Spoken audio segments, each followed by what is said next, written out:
Hey everyone, it's Stephanie and I'm back in the building. he is back. Oh, some of y'all have never met me. My name is Edmund. I'm her husband, and I'm excited for the show. So let me start it off. I'm just joking. Come on. And welcome to the review of Married at First Sight, Season 13, Episode 7. I did not do Episode 6, you guys. Last week was just a lot, so I just didn't get to it, and I'm jumping back in.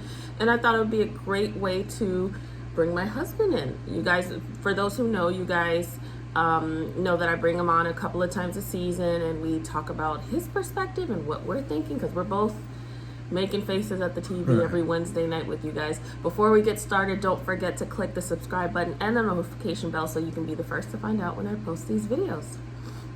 All right, so let's jump in.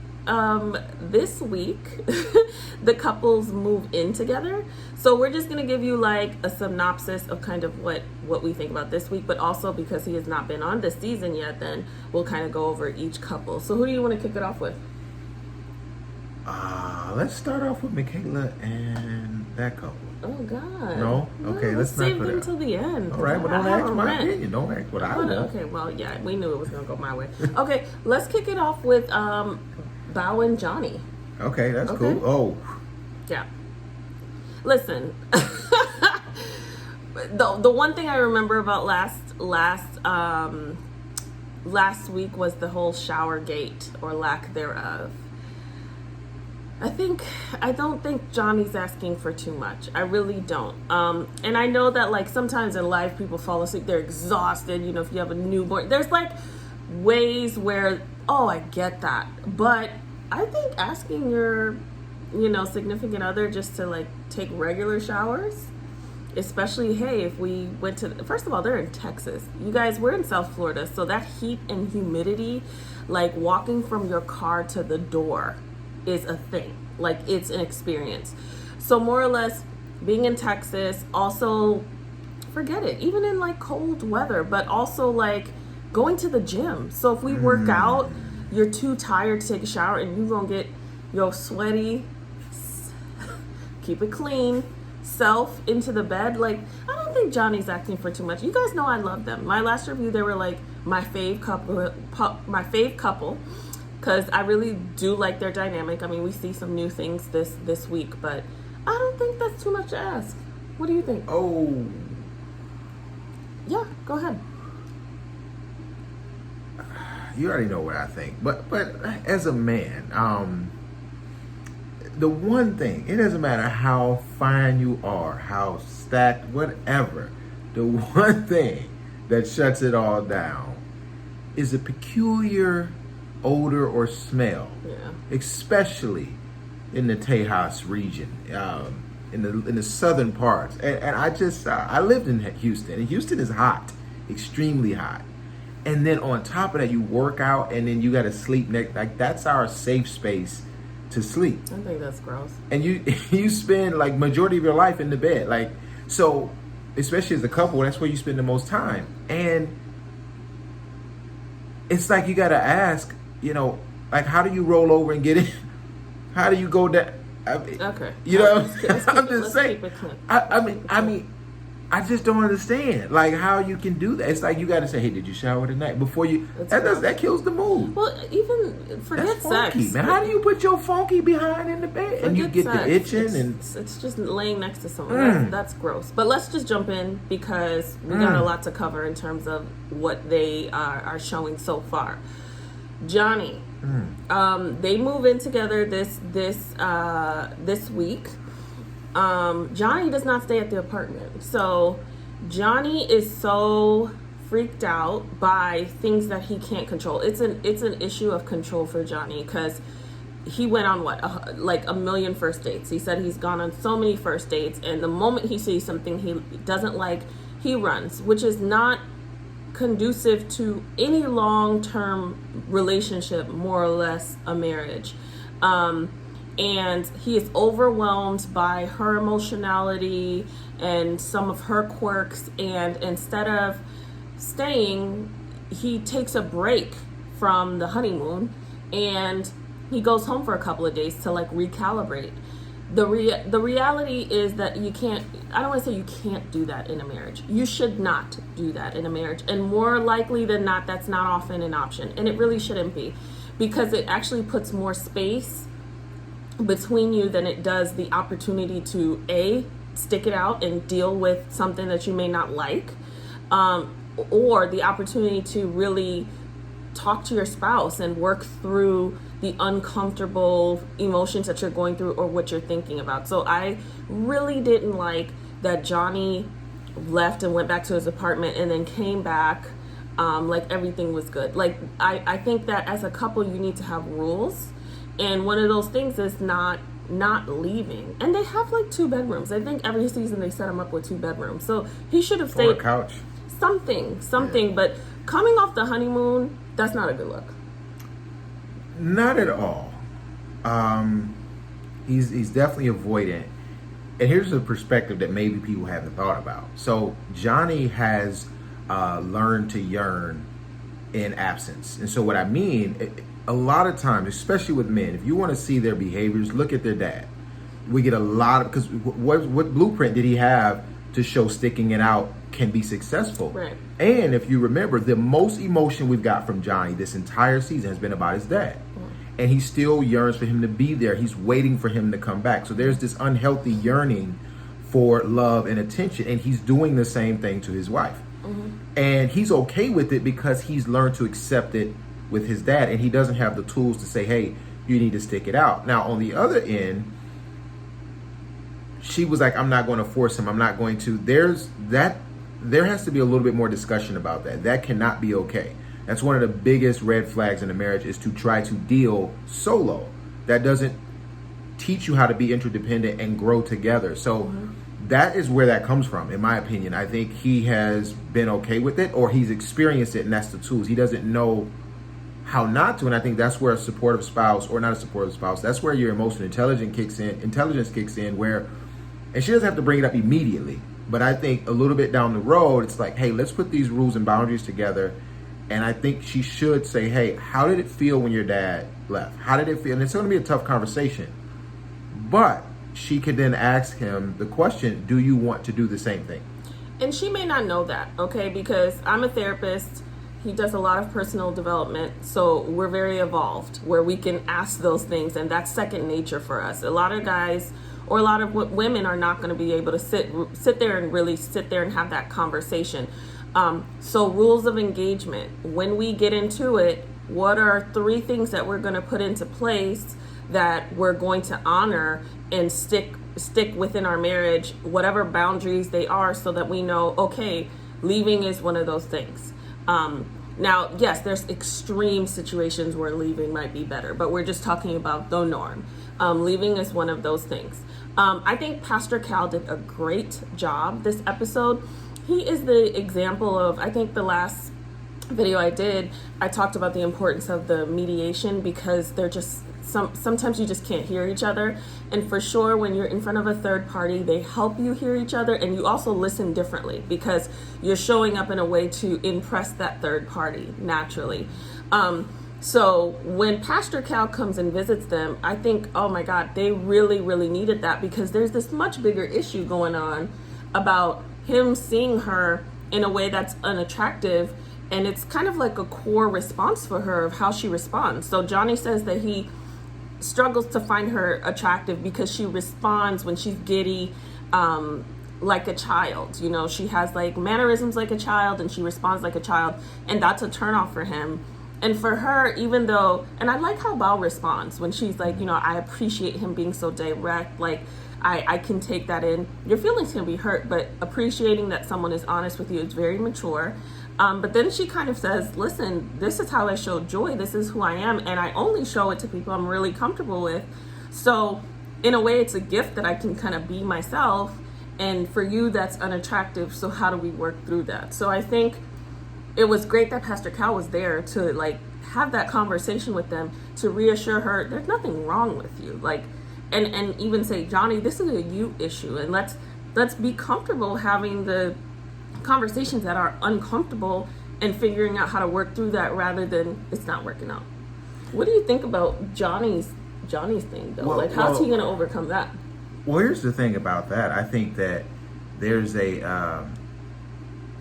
there was just like, this is you issue, and you just slid on past it. And I think there could be something deep there. Like, I don't think you should, as a man, that would get to me. Like, you're talking about in a seductive or in a heated moment, you come off a little playful and giddy like a child. That can be real weird. Yeah, maybe something's there. Yeah, and as a man, I don't want to feel like, what I'm saying, that's childish when we're playing and joking, but when we're talking about being romantic, I don't want to feel like I'm dealing with a child. That's not appropriate, and I won't say that's just not appropriate for me. Okay, right.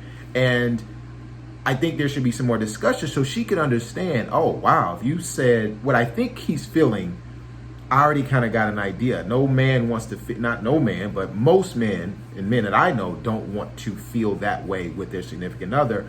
So how do we allow you to be you, but then when we're about to get it in, let's keep that away. But he even mentioned, and this is where I would say maybe there needs to be some compartmentalization, because even when she he said, oh, like when you run and give me want to give me a kiss. Well, that's not necessarily like a time of romance. That could be just a fun, playful time. So is it all a turn off? I mean, there's room for conversation here. That's what I'm saying. Yeah, so they need to die. You just can't say, oh, that's a you issue, fix it. It's like, he's been with himself his whole life. So give him some tools to fix it, or let's talk about it to see what needs to be quote unquote fixed. I won't say fixed, but how do you address it? I think he wanted to reassure Pastor Callis, and he wanted to reassure Bao that something's not wrong with you. Because now she's just like, oh my God, now I can't be me. Okay, it's not that. It's just, hey, this doesn't work for this person, so what should we do? But I still think Bao said this week, she said something like when they finally got into bed together, that they have the tools to have like the most beautiful love story. And I agree with that. I do. I think they really need to communicate. I think that Bao doesn't, Bao has some areas to work on. She's very cerebral. So is Johnny, but she overthinks. Johnny is a runner. I mean, there's lots of reasons for that. But there was one scene where after he told her that and they were talking to Pastor Cal, she went to touch him, and the irony is Bao is the one who doesn't need physical touch and says it's the lowest on the totem pole, but you can see that she is attracted to him and she's making the effort, and she went to kind of like touch his leg and then she pulled back because now she's uncomfortable. So it's really even more important that they get to the crux of it so that it doesn't cause a divide that's now not only emotional but physical so early on. I just want to say that I'm happy that I saw a bidet in the episode. That made me feel a little bit better. Not all the way, but I did feel a lot better when I saw that. Okay. But we still love Bao. Yeah, we do. They're great. They're hilarious, and I really think they can. I would be gone, but because of that shower. But if he can make that work, okay, more power to him. So that's Bao and Johnny. Let's jump to Brett and Ryan. I knew you were going to go there. I just threw them out there. Let's jump into Brett and Ryan. I think Brett and Ryan had a pretty decent episode. I last review I said I wasn't too sure about them because I just feel lukewarm. Like he's nice, she's nice. They're not each other's types.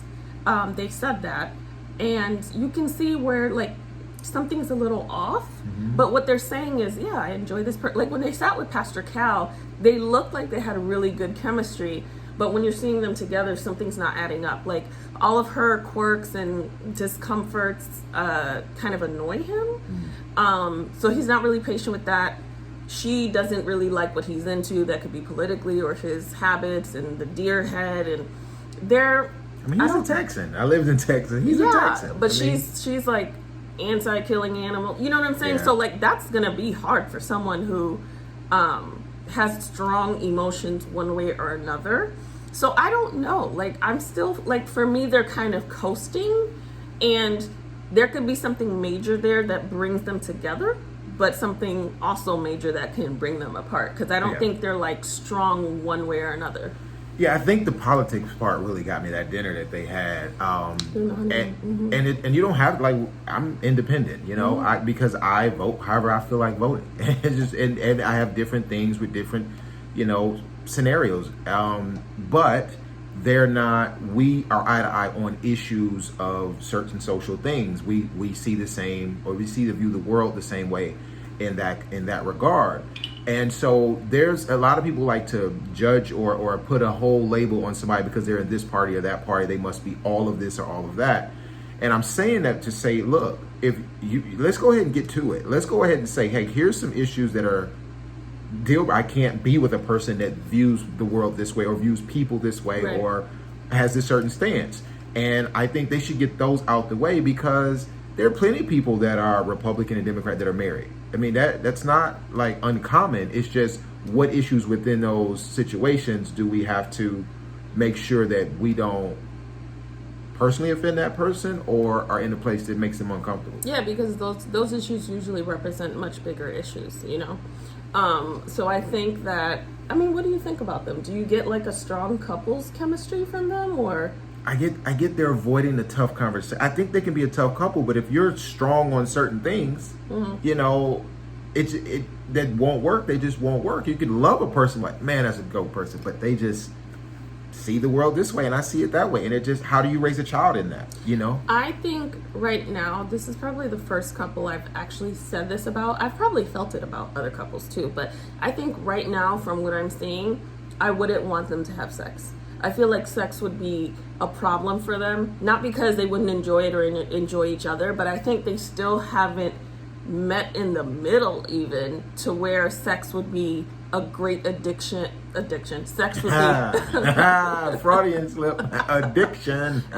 Get it? A great addition to where it would bring them together, because I don't think they're together yet. So I feel like that would confuse things, because one person would fall in deeper, and then it would be a problem. So we're gonna kind of watch and wait with Brett. I want to see the moment they get vulnerable. Like, I think that, you know, when they either go to their childhood or how they really view the world or something, and vulnerability opens up more vulnerability, and neither one of them have really tipped in. I think that's what I'm seeing. Kind of like, I'm just kind of like, and that can create intimacy, and then that intimacy could create more foundational sex if they got that far. So, absolutely. But without them breaking the intimacy barrier, I don't know how they're going to get further than where they are. Yeah. So we're still watching and I'm hopeful. I hope so. Yeah, me too. And she can, a lot of the stuff that she had, like the Texan stuff, like you're in Texas, like you can two-step, you can do some of those things. You may not like it. Okay. Hell, I two-step, and it was kind of fun. But, you know, but that's one thing, like when you're married, you want to look at what's some things I can be open to and maybe see things a little differently than what I did. Yeah, she might enjoy it. Yeah. We'll see. So. All right. Next, we got Rachel and Jose. Oh, yeah, this is going to be fun. Okay. Oh, God. What do I have to say about Rachel and Jose? I like Rachel and Jose's natural chemistry. They feel like a couple that met at like a housewarming party of friends. They kicked it off in the corner, and they're having a good time. I think... A lot of things go down in them corners. Okay. This is this guy. I think Rachel's a little... I don't know. Rachel overthinks. Like, Rachel creates problems. Like, and I really like her, but I think just relax. Like, you know, we wanted to get married so badly, to do all these things with someone, to be with someone, and then we get married and it's like, don't do these things for me. I'm an independent woman. And it's like, neither one of us is independent anymore. The man or the woman. We're interdependent. We're living a life together, building a life together. And I know it's new, but a lot of people in long-term marriages like still struggle with that. So there was that. Then it's the finance issue, which they're on different spaces with that. But she also says, hey, I really want someone who can help me with that. And she even tells him, I'm really struggling with that. And then now they get into it, and he's saying, hey, here's where I really shine. Here's the things that I did. And now she's like, no, I don't want to do that. And I understand that too, because it's hard to give the reins to someone, and they can have that conversation. But it's just I feel like a lot of like push and pull with her. I like Jose a lot. He seems like a very nice guy, fun, personable, little weird with the brushing of the teeth and like the over. Oh my God. It's a little much, but I do like him. I feel like he's not a bad guy. He's a nice guy. And he gets along with the other guy. Like, he's that guy that, oh, hey, Jose came in, because he just has a good And spirit. he took his guy shopping like that. Yeah. He's a little showy. He was a little showy with the house, like He's a proud guy. Yeah, he's proud. Yeah, it was interesting. He's very loquacious, so we knew that because he had like over 200 questions for her. Come on, Smarty Pants. What does loquacious mean? Talkative. I know what it means, Talkative. but loquacious. He's very talkative. He's very chatty. But there could be worse things. Like Jose is not the worst. There's definitely an air of, I don't want to say better than, because he's not arrogant, but he does think he's... Well, he does think in levels. That's a telling statement. When you say on my level, I really don't like that phrase. Yeah, me neither. Well, we're all human. What level are you on? And because the level that he's on, if he met somebody maybe on that, they may have similar attributes, but you would still be missing the thing that you need. Like it's a puzzle. And then what happens if that person is quote unquote on your level by, let's say, financial, and then she gets raised? Or then is she now on a higher level? Like, we don't think in levels, that's just, to me, it sets you up for, if I'm on this level, then I can tell this level person what to do. Well, and also the way that life works and being in a marriage for a long time, you can be on a level, on the particular level year 1, and then year 2, you're under. Do you know how many people have 800 credit scores that went bankrupt? That have, stuff happens. Yeah. And the biggest thing that causes bankruptcy is hospital bill. Like, people don't even think of that. That's the number one cause. It's so many things that can change. So that would be my advice to Jose, to really take into account the significance of emotional compatibility versus just this person who has checked off this box, because you're by yourself. So you're on this level, but you have yet to find someone that led you to this experiment, which I hope it works out. But at the end of the day, like, what soul is more valuable than another soul? Right. It's all equal. Right. I will say on the budget part though, let's talk about that. As far as the trip, right? She wants to go, and let's just take COVID out of it, because that's a whole another thing. Yeah. So let's just say in typical terms, or if it's safe to travel, because that, I understand that. However, what I think a lot of people, and coming from we having a finance background and teaching people legacy and finance, one of the two things that I always want to tell people is that financial advisors don't talk about this, but experience in moments is all we really have. And, we're on our deathbeds or whatever. That's what we think about. We think about the memories that we have. You don't believe me? Go somewhere and don't take a single picture. People want to capture those moments. And so with that being said, you can budget in fun. You can budget in travel. Yeah. Heck, we took our child to Aruba, and he's got a passport stamp at 11 months. And I'm not saying that because we're on a different level. It's just we value experiences because that's what we put into our budget. Now, when you do that, and you 3 months behind on your rent or your mortgage, it gotta make sense. You got the repo man, and I'm out here solo taking pictures like you're balling, and you falling. Yeah. So I don't think but it seems like it doesn't supersede things, the important stuff, but it is valuable too. And I think when certain people think it's not a valuable thing or it's not a need, but the travel is not what we're talking about. The travel is all the stuff connected to it, and that stuff is priceless. Yeah. So they need to find a way to meet in the middle. Here's how we're gonna do X, Y, Z. Maybe this year we might do something a little more extravagant, and these years we'll focus on more domestic, whatever. Or if we do one trip, they can do it. The thing is, you're putting these couples together. They met last week, right? And then they go off to this honeymoon, and honeymoon is great because it's not real. Your bed is made, whatever. They got a sham honeymoon of all the seasons, but it is. They could have done. We live in Florida. That was terrible. I'm Mirla about the honeymoon. You're Mirla in a lot of ways. I'm Mirla about the honeymoon. A lot of ways. But it's like you get these people together, and then it's boom, all this heaviness, and it's like they're running on a treadmill that's going faster and faster and faster, and they just need a little time. If there was like a session, and I said this last review, if they could have once a week a group session or an individual session with a relationship coach to kind of process some of these issues, there would be a higher rate of couples staying together. Or less drama. I mean, maybe they don't want to do that because they could actually talk about these issues because it's fixable. It's fixable. Yeah. We're not hearing Jose say he will never travel.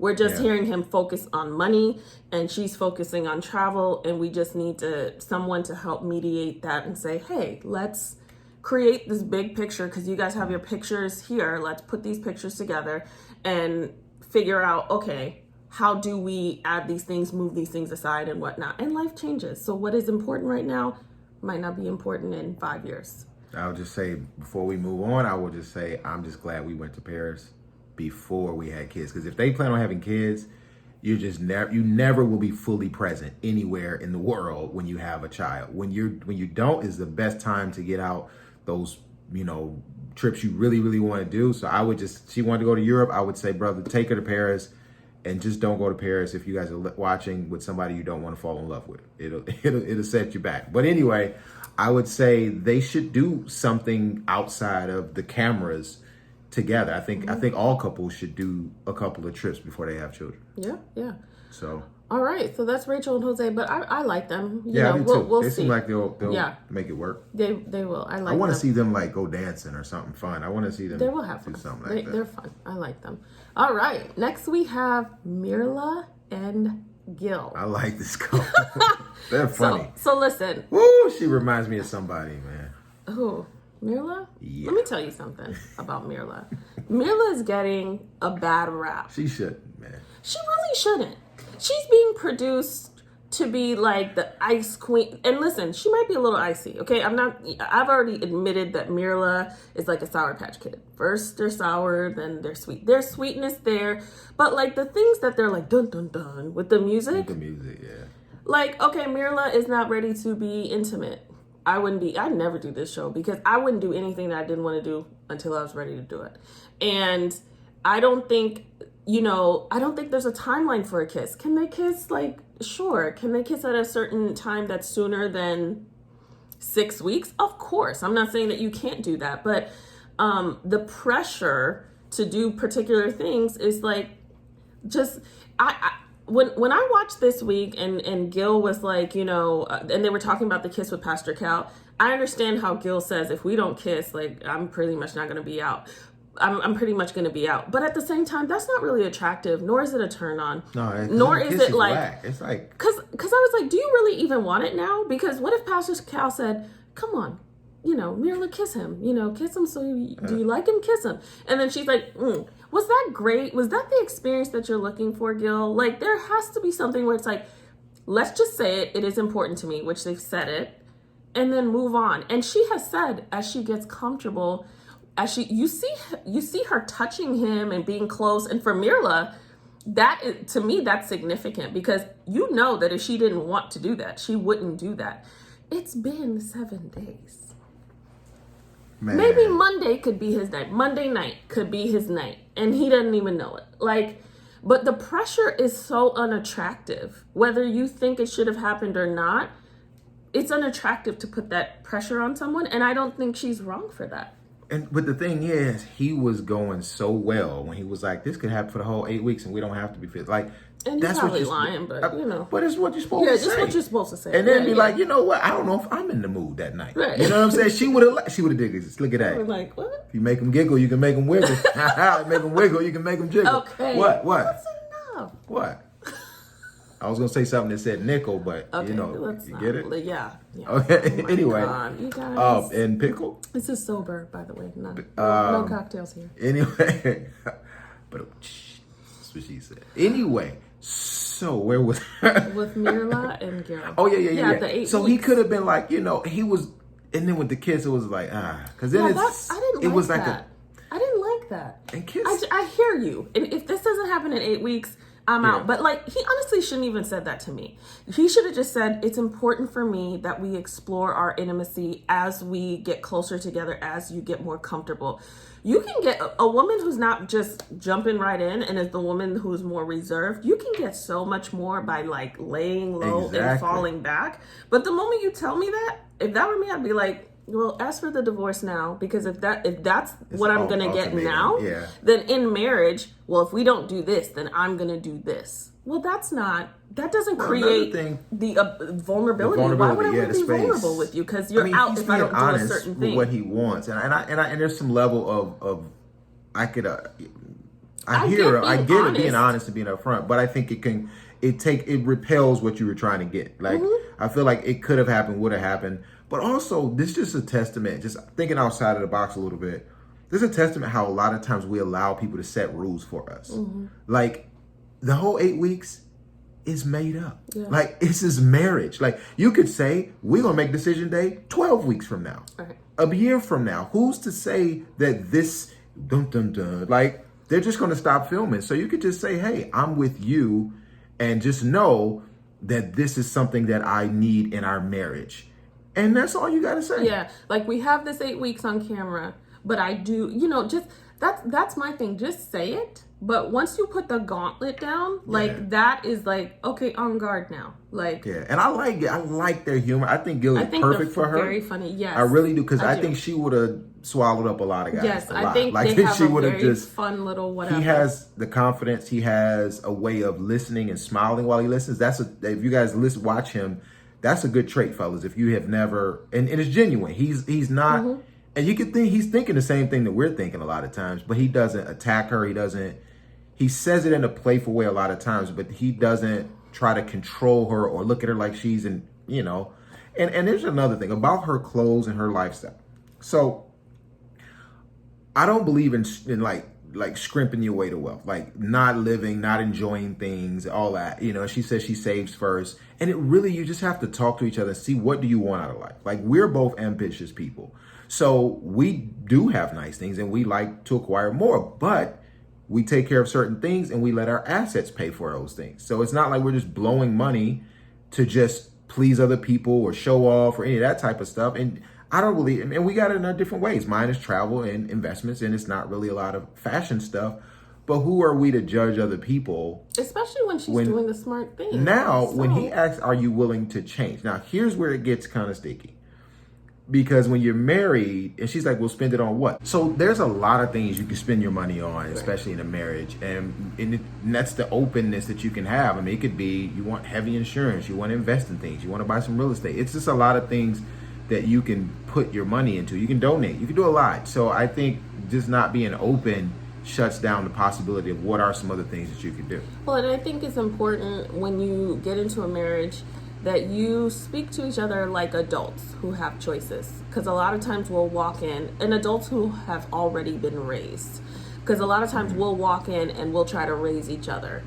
You do this. This is how I do this. This is what should be done. And this is wrong. And a lot of people don't like that. So they will dig in their heels. So I think because she's heard, oh, you're a princess and you spend it. Like, for her, she's like, throw these darts at me. Like, I don't care. Like, now she has this attitude about, I don't care what you think. I'm going to do what I want to do. Because it's never really probably presented to her in a way like, okay, so you've done really well. You're saving. You're doing smart things. How about, is there room for us to maybe, deviate those funds or a portion of those funds to something? Like, that's never really the conversation. And a lot of times we get into relationships where we do that. Don't do it like this. Do it like this. Or that's wrong. Or you shouldn't like that. Or that's a waste. Well, that's a waste for you. So it's important that, like, just the communication and the approach is in a way that would make someone more open, and someone who has a hard exterior. I mean, her father was murdered and set up. Like, she is a tough girl, as she should be. So yes, they have their issues. Do I think that Mirla and Gil are going to go the distance? I'm still not sure that that's the case. But if we just break them down as people, we can all still learn something from their dynamic. So yeah, one last thing. I think with the whole wall of art thing, yeah. Well, what's your take on that? What's your thoughts of that? It's definitely a little narcissistic. Like, it's fine to have pictures of yourself, but it was like a shrine to herself. I'm like, girl, that's a bit much. Yeah, but like I say, everybody to each their own. Yeah, I think whatever. When you're growing and learning people, the best thing to do is not feel like you're better than that person or your way is the right way. And we've been guilty of it. I mean, we have to learn that, hey, the way you wash dishes is different the way I wash it. My grandma taught me this. Your grandma taught you that. So who's right? Well, the dishes are washed. That's the bottom line. And I think as long as it doesn't cause a problem between the two of you, and those pictures will change. You think if y'all had kids, that pictures won't change? I mean, it just is what it is. So I think people sometimes look for ways to think that something's there when it's really not a big deal a lot of the times. Mirla and Gil definitely have plenty to work on, but that's just the stuff we're going to touch on tonight. We will end it with Zach and Zach and Michaela. Oh yeah.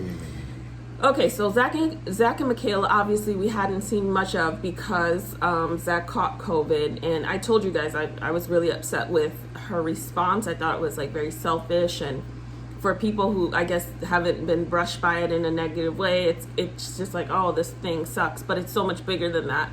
And also, like, there was no real awareness of, oh, I hope he's okay. It was just like it messed up the honeymoon, and then he was kind of like, I feel bad that I let her down. So there's a lot of that. She ended up saying it. I mean, in the second episode, she kind of cleaned it up. She was emotional, but that whole energy, like, fellas, don't do that. Don't. Yeah. I let her down, bro. You have a deadly disease that could take you out. Like, he tries so hard to be perfect. And that's where the whole nice guys finish last. That's the type of thing, and even Pastor Cal had to like tell him, like, hold her, like, be that. He's like, oh no, I'll stay away. No, don't. So let's jump into that, because their dynamic was a really, really great learning tool for us as in like people, everyone watching, because we saw so many things happen.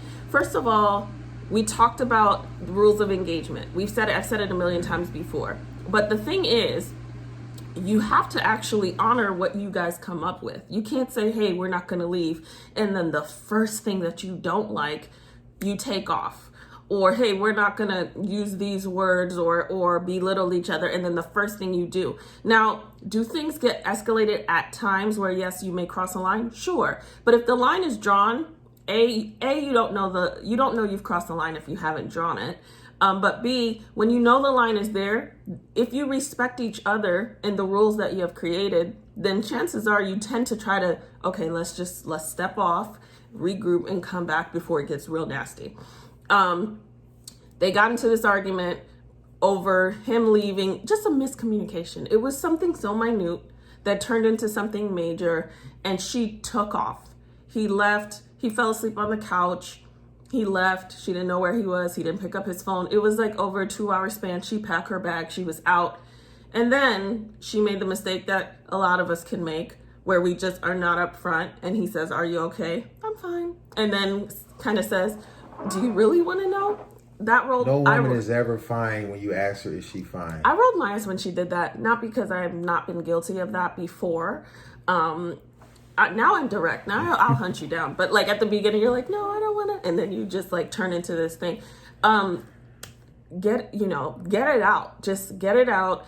Especially if he asks you. Now, if he doesn't ask you and you're hoping he notices, I mean, that's still not a good plan either. But if somebody directly asks you, get it out. And then it ends up being this major thing. Pastor Cal was a gift for them. Well, can I speak on that real quick? Ladies, we're not that smart a lot of times. Like, you're like, oh, he should know. We don't know. We don't know why you're upset. That's why we're asking. And then it starts to, I'm fine. Oh my God. I remember I used to have to ask her 7, are you fine? Or are you like, not fine? Yeah. But that was early on. So I understand. But then they're early on, so they can get. Now, and I think, sleep. Yeah, the boundaries part, I just want to say this really quick. It's like she had the emotional situation with her dad. And I'm glad Pastor Cal got that out. At the same time, you have to honor those boundaries and come back to it like, okay, I get that. And I will text or I will do whatever, blah, blah, blah. But she also intentionally left. That to me was a lot. She ended up coming back too. But I think just setting boundaries, and those things will happen as you're young in your marriage. I think just stating it and then saying, hey, we set this boundary. Let's make sure we keep it and put together what can work in the future. But I think if as long as they communicate like that, they'll be good. But without Pastor Cal, I think they would have went down a spiral. 100%, because they're both stubborn. And here's the thing, and this is something that you'll learn in marriage. This is not something new, but this is not something that happens when you're new. But when you really like learn the intention of your spouse, which means sometimes they show up and that intention is not present. The intention of the good spirit that you know them to be is not present because they're frustrated, they're upset. there's often something that lies behind there that is presenting, and it's their representative of whatever's going on. And it's always easier to present angry or to present in a way where you can defend yourself. And so here's this person who was so hurt because her go-to is to either be protected by her siblings, her father, or herself in a way where she removes herself, and she's hurt. And so this is her husband. She's so excited for her husband. And I don't think Michaela acted well at all. But I'm just saying, if we break it down, she's so hurt by her husband. She's supposed to trust this guy. She doesn't know what's going on. She has zero coping tools. And it triggers her because the last person who was a male figure who really, really was significant that she put all her trust in was her father. And her father probably wasn't going to let her down based on the relationship that she shared, was not going to let her down. And that hurt. I mean, I literally could not keep it together. I really could not keep it together during that because my heart hurt for her. And she couldn't express this behavior in any way where you could really understand her. But it was her grieving, her being like triggered and not knowing what to do. And so it's always easier to say, I'm out, like, I don't care, rather than saying I'm hurt. Like, she was pushed to say that because of Pastor Cal. And what Zach needs to learn as he'll grow with her is not to take everything so personally. That's what I was gonna say. So if I, and my husband learned this, if I am presenting in a certain way, this is not me feeling a way about him. This is me feeling a way about what's happening, and I don't know what to do right now.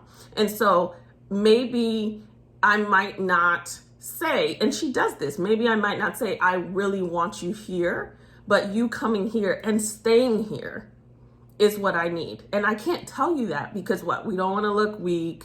So I can't say, because I already struggle with my emotions. And I, as in whoever's in the seat right now, it's Michaela, struggle with my emotions. But I want you to know not to leave. Because that, okay, well, whatever, that reaffirms her trauma that you'll just leave anyways. And that's something that he has to learn. And he has every right to be irritated because he's like, yo, I fell asleep with the dog. Like, damn, like, it ain't that deep. But when we really uncover what's going on with each other, it's never about what it's about. It's always more. And I'll just say, this is what it means when you want a picture of what it means to man up and to lead. Everybody thinks manning up and leading is controlling and dominating and all. It's not. It's knowing when to provide cohesion, not just providing money, but provide a safe space. Mm-hmm. That's what fathers did. Well, a lot of fathers, not all of them. But that's what she's looking for, a comfortable, safe space. Even when she rejects it, she's not rejecting you or him. Yeah. She's rejecting the vulnerability because she knows she can get hurt if she lets down. So that's where Pastor Cal was like, man, get in. And then she's like, oh, I don't. And he's like, oh, I'll back away. I tried. No, that's not manning up. Manning up is I'm here, whether you push me away or not. I'm here. Now, you have to do that with tact. It takes a certain level to do that because then you could be like, bogarting, but I think that was handled really well with his assistance.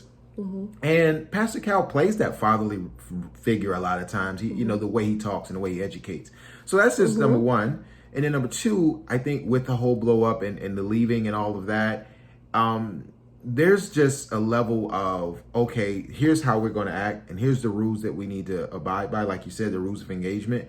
And then that way you don't take things personal, because majority of the time when people are having their episodes, it's not about you. Mm-hmm. It's about something else, some past things, something they won't stand for, etc. And they build up these walls. And the last thing is, a lot of people that say, I got my guard up, one thing they don't do is self-reflect and see how you're doing exactly what you don't want people to do to you. A lot of people that have their guard up will leave people. They'll cut people off. They'll block them. They'll ghost them. And even when he's trying to explain I literally was fuming upset when she was like looking at him, squinting, like belittling his conversation. You remember that? Like she was like, that to me, I would have lost it. I would have literally had to contain my anger, because it's like, how can I communicate with someone that's belittling my conversation and you're telling me what I'm not and not? That's one of my pet peeves. Don't tell me what I am and what I'm not. What hurt people. So she was hurt, so now she's trying to hurt him. we'll wrap it up with this. It's really also important to talk about your structures of what a family means and what that unit means growing up. Because we have Zach, who's like, what is this about? You know, he's coming from a 2-parent home, and his parents are still together, and they seem to have a great family, close-knit relationship. She's coming from, I don't remember if her parents were together, but either way, her father passed away. But I don't think they were together. I don't know. Either way, it's been a while. So she's now seeing a different dynamic. And so maybe her circle is her sisters, and their enmeshment is her sisters, her mom. And then maybe brother-in-law comes on in, and his perspective is mom and dad. So he sees conflict resolution in a way. He sees conflict. I mean, a lot of single people, they don't see conflict, but because nobody was there. So it's like, you don't know what it looks like. You don't know how to get out of it. You don't know that sometimes it's normal. You don't know that maybe we go to a different room. It's really important to talk about that, because what's normal for, you know, like usually a single parent with her kids, and it's often a mom, you know, it's like us against the world. But if you come from a 2-parent home, then the boundaries are very different. So a child coming from a 2-parent home is like, that's not supposed to be happening. Well, from your perspective, but that your spouse's perspective could be like, well, this is how it was always the way that I saw it. So if they just really have those clear conversations and connected together, then they can create a path that works for them, because you could so clearly see that he's like, what is it? But that's coming from a lot of what he's seen and not seen. So that would be really beneficial, not only for them, but for all the couples, so that they can kind of like understand each other better. And I'll wrap up this. I mean, that was great. Well said. I would say my last thing is that a lot of people say, oh, communication is the key. No, effective communication is the key. And one of the things that's a skill that's not taught is effective listening. It's you listen to that person, even if you don't agree. Belittling and downplaying what somebody's explaining or trying to talk the best way they can and get it out, telling them and belittling that and downgrading is the quickest way to be on the solo street by yourself. Like, because if I can't even talk to you about it, then what do we do? What do we have here? You know, and that I think they'll get better, hopefully, but I wish that was addressed a little bit more. Pastor Carol asked what the feelings were, and they got to it. But the behaviors, your pain doesn't excuse your behavior if you want to last the distance. It may excuse why you did it, but if that doesn't course correct, nobody's going to stand for that for a very long time. Michaela and Zach, they didn't give us anything, and then they gave us a lot. We hope you guys enjoyed this. Don't forget to comment, subscribe, let us know what you guys thought, and share the video, and we will see you guys next week. Everyone have a great week. Bye.